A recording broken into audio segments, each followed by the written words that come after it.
I love this tenacity. I'm thrilled to be here. I hope you're doing well. Oh, I'm doing outstanding. Same for you. I'm sure most people who watch my show know who you are. But let's kind of, introduce yourself and kind of give us how you started with like WLTV, and we'll go from there.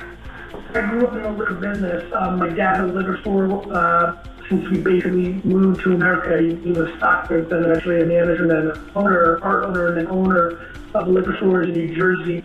When I was 14, I was trying the family business, hated liquor and beer, taught the wine bug around 16, mainly because people collected wine, and then decided to launch an e-commerce wine business very early on. It was quite innovative in the wine world, newsletters, full-page ads in the New York Times and Wall Street Journal and Wine Spectator, the one of the largest independent wine retail companies in America called WineLibrary.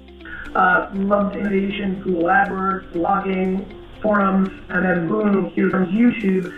I think it's going to be big. It makes me decide to start a wine show called WineLibrary TV in February of 2006, so very early 06, less than a year after YouTube had come out, and kind of the rest is history, right? The show really took off.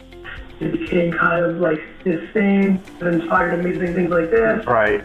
Hundreds of thousands of people watched it.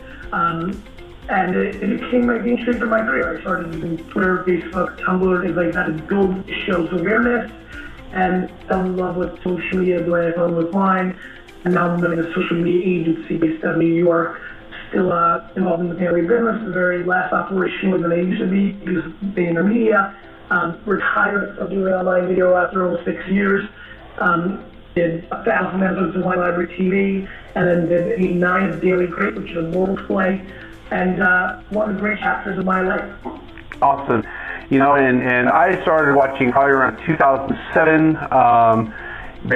You're probably a couple hundred episodes in, and I started watching. I found